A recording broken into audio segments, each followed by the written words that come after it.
Андреас родом из Уфы, но с детства жил в Германии, а Изабель — коренная немка. Идея отпраздновать свадьбу в сердце России, да еще и по национальным обычаям, родилась неожиданно. Сначала она так подумала и сначала не хотела, но потом передумала и сказала, давай делаем, это для нас какой-то новый опыт, ей опыт увидеть другую культуру. И немцам, нашим друзьям, которые приехали, и родственникам приехали, которые тоже просто новую культуру увидят. И потом она согласилась. У Изабель своя версия событий, говорит, что уже не помнит, кто первым предложил отметить рождение семьи в Уфе, но желание сделать это необычно было взаимным. Идея сама по себе, она была просто замечательна. Приехать сюда, познакомиться со всей семьей Андреаса, а также с традициями башкирского народа. Должна признаться, что я чту и уважаю другие традиции. Для меня это очень важно, для меня это очень интересно. К свадьбе готовились полгода. С организаторами общались в основном через соцсети. На друзьях тоже лежала ответственная миссия — рассказать знакомым, что в России есть и другие города помимо столицы. Первый вопрос всегда был: если ты едешь в Россию, ты едешь в Москву? Отвечали: нет, в Уфу. А что же это такое за город? И тут нужно было объяснить: Уфа — это миллионный город, он находится возле Урала.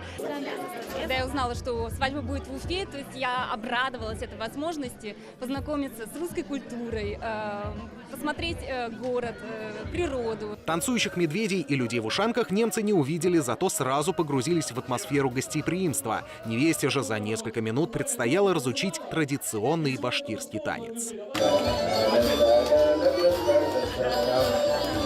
Мастер-класс принес свои плоды, и Изабель закружилась в танце так, как будто тайком репетировала не один месяц.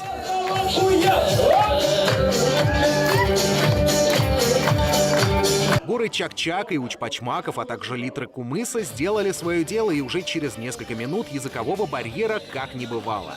Вполне возможно, что часть гостей теперь будет говорить по-немецки, а страна невесты разучит несколько башкирских выражений. Я узнал о Башкирии, о Башкортостане от своего будущего зятя, от Андрея. Я вообще не мог себе представить то, что Россия является такой многонациональной страной, и то, что здесь так много культур, то, что они сплетаются вместе. Эти объятия, эти рукопожатия, эта доброта, открытость души, для меня это просто было что-то совершенно из другого мира. И об этом я буду в первую очередь рассказывать, когда я вернусь обратно на родину. Показали для наших гостей из Германии кылкубыс. И опять же, вот даже сегодня обратили на наши визуально нашу одежду, когда мы показали аутентичный костюм башкир.